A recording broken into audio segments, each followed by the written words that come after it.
Dubai में बड़ी important मुलाकातें हुई हैं और उसके बाद अब मियां नवाज शरीफ ने अपनी साहबजादी के हमरा सऊदी अरेबिया भी जाना है। क्या ये तय हो गया है कि इलेक्शंस इसी साल होंगे? आपने इतनी दूर की कौड़ी लेके आए तो आपको तो मुझसे ज्यादा पता होना चाहिए। मैं तो दुबई मेरी मुलाकात नहीं हुई, मैं कैसे कह सकता हूँ।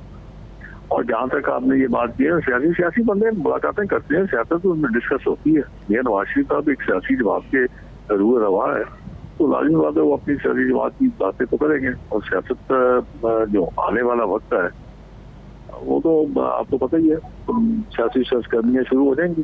जो ही हुकूमत का टेन्योर खत्म होएगा उसके फौरन बाद सियासत शुरू हो जाएगी। नहीं, लेकिन देखिए ना रोहेल असगर साहब, इस वक्त मुख्तलिफ थ्योरीज है जो मार्केट के अंदर है। पहली ये है कि IMF के साथ क्योंकि स्टैंड बाय अरेंजमेंट हुआ है और 9 महीने के लिए 3 अरब रुपए मिल रहा है, तो ज़रूरी यही है कि यही फाइनेंस मिनिस्टर यही सेटअप जो है IMF के साथ कम से कम इस मामले को तो तोड़ चढ़ाए, यानी 9 महीने से पहले प्रैक्टिकली इलेक्शंस मुमकिन नहीं। दूसरी इंपॉर्टेंट चीज़ ये नज़र आती है कि अगस्त के अंदर क्योंकि असम्बली मुद्दत पूरी करने जा रही है, तो 12 की बजाय 11 को असम्बली डिसॉल्व कर दी जाए ताकि 3 महीने का एक क्वेश्चन मिले। उसके बाद फिर ये कि केयर टेकर सेटअप आए और उसको उसी तरह से चलाया जाए जैसे पंजाब में caretaker setup linger on हो गया है। मामला तय हुए हैं वो आपके 9 महीने में अपने इस फंड्स को पाकिस्तान की तरक्की के लिए इस्तेमाल करना, और आपका ये ख्याल भी है और आपका मानना भी है कि इसी हुकूमत को किया जाए तो ज्यादा बेहतर रहेगा। अब ये नहीं है कि मेरा तल्लुक मुस्लिम लीग के साथ है और मैं कौमी असेंबली का रुकन भी हूँ तो मैं ये बात कर रहा हूँ, लेकिन मेरा मानना ये है कि आपको पाकिस्तान को जिस हालात में आपने देखा था उस हालात से निकालने का बेड़ा आपने उठाया था।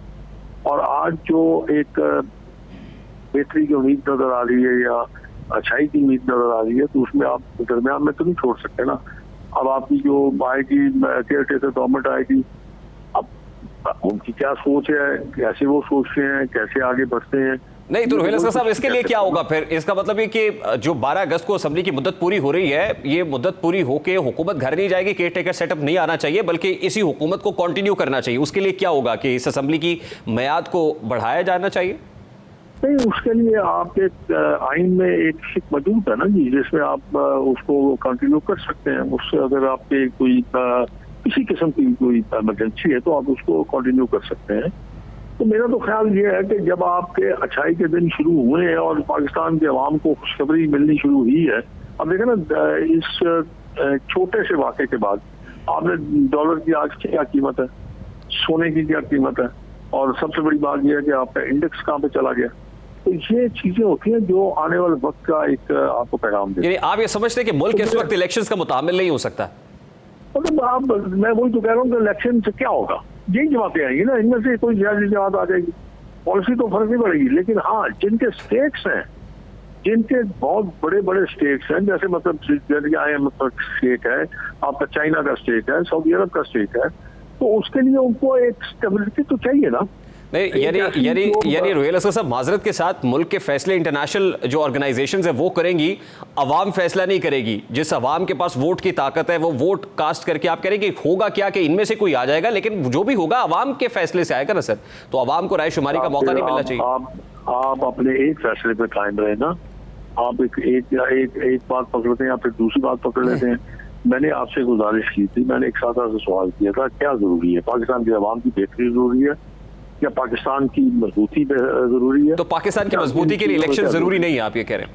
नहीं, मैंने इलेक्शन से क्या होता है यार, जो आज तक आपने 70 साल में कमा लिया वो भी कमा लिया। अगर खुदा करे कि अगर अच्छे दिन आए हैं और अगर बेहतरी की उम्मीद नजर आ रही है तो आपको चाहिए ना कि आप उस बेहतरी की उम्मीद को आप उसको असलियत में। तो मैं रोहेल असगर साहब, अगर आपके इस आर्गुमेंट को बाय कर लूं सर, आपके इस आर्गुमेंट को अगर लेके चला जाए तो इसका मतलब तो मुल्क में फिर इलेक्शंस कराने ही नहीं चाहिए, फिर तो इसी को कंटिन्यू करते रहना चाहिए। और यही पीपल्स पार्टी भी है, इत्तेहादी हुकूमत के अंदर 13 जमातों का इत्तेहाद है, फिर इलेक्शंस की क्या जरूरत है, चलते रहे फिर। आप लोगों की यही सबसे बड़ी मुसीबत है कि आप अपने आप को अखिल कुल समझते हैं, आप दूसरे की बात को समझना चाहते ही नहीं है। आप सिर्फ ये चाहते हैं कि आपकी मर्जी के मुताबिक मैं बात कर लूं और आपकी मर्जी के मुताबिक मैं बयान दे दूं।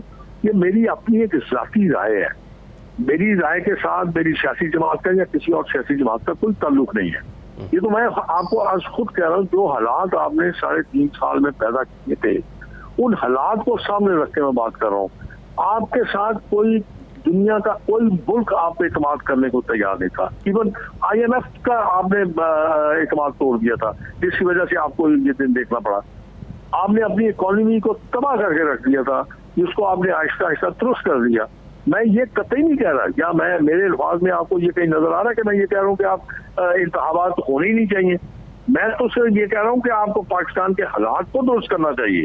जो आप रोना रोते हैं रोज टेलीविजन के ऊपर आके, जो आप एक हालात से हैं राग कि गरीब मर गया, महंगाई हो गई, आप पहले इसको तो दूर कर लीजिए यार। हम कर लेंगे, अल्टीमेटली आपको तो इलेक्शन करना ही करना है। बाय कॉन्स्टिट्यूशन लॉ आपको ये करना ही करना है। आप इसको ज्यादा लंगे राउंड नहीं कर सकते। जी जी, तो कॉन्स्टिट्यूशन मैंने आपको कॉन्स्टिट्यूशन एक कॉन्स्टिट्यूशन की एक शिक बताई है, तो उसके हिसाब से आप इससे ज्यादा और लेकर नहीं कर सकते। जी जी, रोहिल अख्तर साहब, कॉन्स्टिट्यूशन में तो पंजाब के अंदर भी 90 रोज के अंदर देखिए, पंजाब में भी 90 रोज के अंदर इंतखाबात कराना कॉन्स्टिट्यूशनली बाइंडिंग था। वो भी उसकी हमाकत थी, वो भी उनकी हमाकत थी।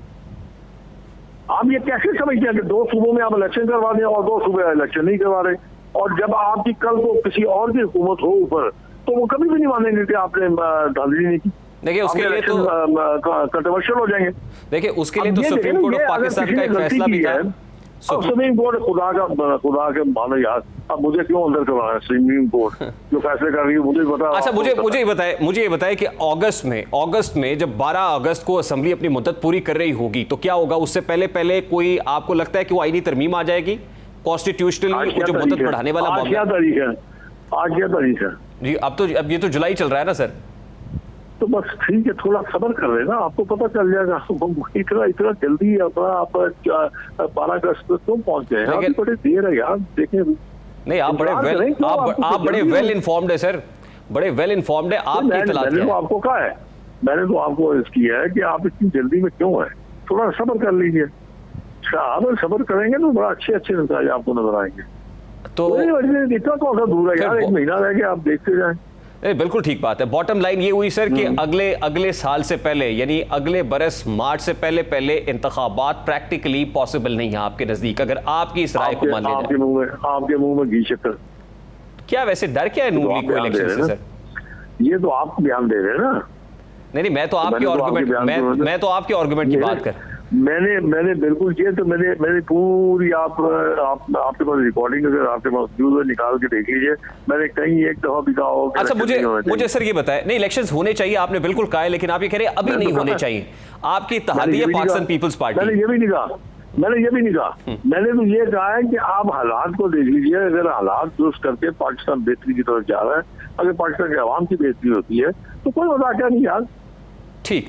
अच्छा, अब एक मुजाहिका ये है ना कि इत्तेहादी हुकूमत है, पाकिस्तान मुस्लिम लीग नून के पास कोई सिंगल मेजॉरिटी नहीं है, पीपल्स पार्टी भी है, मौलाना फजलुर रहमान भी है। पीपल्स पार्टी के अगर स्टेटमेंट्स को देखा जाए, बिलावल भी कह चुके हैं, आसिफ अली जरदारी भी चाहते हैं कि नवंबर के अंदर इंतखाबात हो जाने चाहिए। फिर आप क्या करेंगे? क्योंकि फैसला आपका अकेले का तो नहीं होगा ना। ये तो इस बात का जवाब तो वही दे सकते हैं ना, मैं तो नहीं दे सकता ना। नहीं, ये कंसेंसस आपको लगता है डेवलप हो जाएगा कोलिशन गवर्नमेंट के अंदर? कोलिशन गवर्नमेंट में जो बातें होती हैं, जो फैसले होते हैं, आपस में मुशावरत के साथ होते हैं ना। अगर ये मुशावरत होगी अपना सियासी जमातों में, जो जमातें पीटीएम की जमातें और प्लस पीपल्स पार्टी की, अगर आपस में मुशावरत हो जाती है कि आपने मिलकर बैठ के तय कर लेना कि इलेक्शन होंगे, तो फिर ठीक है, इलेक्शन होंगे। रोहिल साहब, लास्टली इस्तेहकाम पाकिस्तान पार्टी नामी जो एक नौमौलूद पार्टी है मुल्की सियासी कैनवस के ऊपर, इसका ज्यादा फायदा किसको होता हुआ देख रहे हैं आप? क्योंकि कुछ लोग ये कह रहे हैं कि ये नून लीग की बी टीम है। इज इट ट्रू कि नून लीग की बी टीम है? देखिए ना, मैं आपको गुजारिश करूं, कुछ लोग ऐसे हैं जो नून लीग के अदली और अपनी दुश्मन है, जो नहीं मानते नून लीग को, वो यही बातें करेंगे ना। जहां तक सियासी जमातों की बात है, सियासी जमातें अपनी अपनी कोशिश करती हैं, वो इस्तेहकाम पाकिस्तान की कोशिश करेगी।